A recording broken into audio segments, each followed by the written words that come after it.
আমি এই পোস্ট আদৌ হোল্ড করি না। আমি ডিবিসির এই কার্ডটা ইউজ করে ভুল করেছি। আমি ভবিষ্যতে কখনো আর কোনো দিন এই কার্ড ইউজ করে বলবো না যে আমি ডিবিসিতে আছি। না না, ডেপুটি যদি জেনারেল ম্যানেজার হয় তাহলে অবশ্যই তার একটা অফিস থাকবে না। আমি ক্ষমা চাই, আমি এরকম আর কোনো ডিবিসির নাম দিয়ে যে আমি এক ডিবিসিতে জব করি এরকম কোনো কিছু করবো না, বলবো না।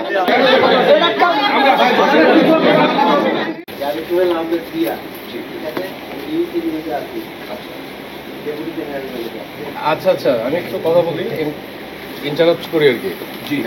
আমি হচ্ছে ডিবিসি নিউজের রিপোর্টার, স্টাফ রিপোর্টার। তো লিমন আমাদের কলিগ চ্যানেল আইতে আছে। তো এরকম একটা খবর শোনার পরে আমাদের অ্যাডমিনের সাথে আমরা কথা বলি। অ্যাডমিনের সাথে কথা বলার পরে দেখি যে আপনার তো কোনো ডেজিগনেশন পেলাম না। হ্যাঁ হ্যাঁ, অফকোর্স আপনার ডেজিগনেশন তো পেলাম না। এটা তো অফিসিয়াল, এটা ক্রাইম হচ্ছে। এটা আপনি কি বলতে যাচ্ছেন ঠিক বুঝতে পারছি না। মানে সে আমাদের অফিসের কেউ না, basically head of sales administration সবার সাথেই কথাবার্তা হয়েছে। কাকে? টিপু ভাইকে?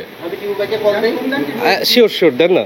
টিপু ভাই, একটা বিষয়ে কল দিলাম, সেটা হচ্ছে যে সোহেল আহমেদ ভুইয়া, হ্যাঁ, সে আমাদের ডিবিসির পরিচয় দেয়। তো যাই হোক, ঘটনাটা পরে বলি। তো এই নামে আপনার রেফারেন্স দিছে যে টিপু ভাইকে ফোন দিয়েছি এবং আপনাকে হয়তো বা ফোনও দিয়েছে, আপনি নাকি পিক করেন নাই। হ্যাঁ, তো আপনি এনাকে চিনেন কি না, বা আমরা অ্যাডমিনেও খোঁজ নিয়েছি, সে ডিবিসিতে নাই বলেছে।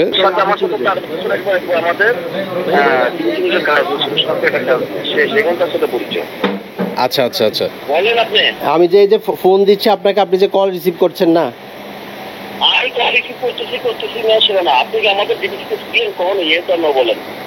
হ্যালো, আমি আপনার হ্যাঁ হ্যাঁ প্রাতিষ্ঠানিক, হ্যাঁ বলেন প্রাতিষ্ঠানিক একটা কি হয়েছিল বলেন। জি বল। আপনাদের সাথে আমার এই যে ডিবিসির সাথে আমার ইয়ে নাই তো 18 আমি উমরা হজে গেছি। উমরা হজের থেকে আসার পরে 18ই সেপ্টেম্বর ও আমাকে ফোন দিছে। ফোন দিয়ে মোবাইলে 11:15-তে ফোন দিছে। রিসিভ করছি, সালাম দিছে। আপনি কি দবির সাহেব বলছেন? আমি জি বলছি। আপনি কি বলছেন? যে আমি ডিবিসি চ্যানেলের ডেপুটি জেনারেল ম্যানেজার, ডিজিএম। স্বাভাবিক সাংবাদিকের নাম শুনলে আমরা ব্যবসায়ীর এমনি ভয় পাই, কারণ আমরা বিজনেস করি সারা বাংলাদেশ, সারা ওয়ার্ল্ডে ব্যবসা করি।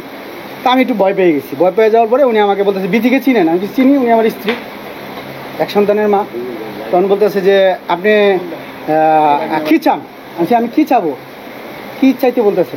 তো না, আপনি যে আপনার ফেসবুকে ছবি দেওয়া, বিথি সংসারে আছে, আপনি আপনার সংসারে আছেন, তো আপনি এটা সমাধান চান। আপনি কি সমাধান করবেন? আমার কাছে রেকর্ড আছে, আমি আপনাদের সাবমিট করে দিব। আপনি কি সমাধান করবেন? যে আমি আপনার সমাধান করে দিব, আমি ডিবিসি চ্যানেলের ডেপুটি জেনারেল ম্যানেজার। ডিবিসি চ্যানেলের ডেপুটি জেনারেল ম্যানেজার, ঠিক আছে, আপনার সাথে আমি পরে কথা বলবো। পরে আবার উনি ফোন দিচ্ছেন, একের পর এক ফোন দিতে উনি আমাকে হোয়াটসঅ্যাপে, মোবাইলে, কখনো হোয়াটসঅ্যাপে ফোন দিয়ে থ্রেট করে যে আপনি এটা মীমাংসায় বসেন, নাহলে আপনার খারাপ হবে। আপনি আমার সাথে বসেন পার্সোনালি, আপনি আমাকে টাকা দেন 50 লাখ, আমি এটা মীমাংসা করে দিব। আনা হয় আপনার মারাত্মক ক্ষতি হবে। আমার কাছে প্রুফ আছে, সব রেখে দিছি। হোয়াটসঅ্যাপের কথাগুলো রাখতে পারি নাই। আপনি এটা মীমাংসা বসেন, নাহলে আপনার ভয়াবহ খারাপ হবে। একের পর এক মানসিক টর্চার। আমি আজকে 15 দিন যাবৎ খাওয়া ঘুম আমার ফ্যামিলির, আমার বন্ধু বান্ধব, ভাই সবাই আমার সাথে। আমি এটা অ্যাক্সিডেন্ট হয়ে যেত না, ব্রেন স্ট্রোক করতো, নাহলে স্ট্রোক করতাম, এরকম প্রেশার এই উনি দিচ্ছেন। ডিবিসি সাংবাদিক কি না? আপনি আমি সাংবাদিক না, আমি তো বললামই সাংবাদিক না। আপনি কি ডিবিসিতে কোনোদিন চাকরি করছেন? না না না, আমি কখনো চাকরি করি নাই। কার্ড বানাইছেন কেন? ঠিক আছে, না না, ডেপুটি যদি জেনারেল ম্যানেজার হয় তাহলে অবশ্যই তার একটা অফিস থাকবে না? অবশ্যই থাকবে। অফিস থাকবে, আমাদের ডেজিগনেটেড, আমাদের এটার জন্য আমাদের একটা অফিস থাকবে নিজস্ব, আমাদের নিজস্ব, আমাদের আসাম টাওয়ারে আমাদের অফিস আছে। এটা তো অনেক বড় একটা পোস্ট, ডিজিএম বলে। ডিজিএম আমাদের, আপনার জন্য একটা বিশাল বড় একটা রুম থাকবে, একটা অফিস থাকবে। আপনি সিওর চেয়ে বেশি পাওয়ারফুল করে বসে আছেন এখানে। এখন আপনি জিওর চেয়ে বেশি পাওয়ারফুল করবো কেন? আমি এই পোস্ট আদৌ হোল্ড করি না।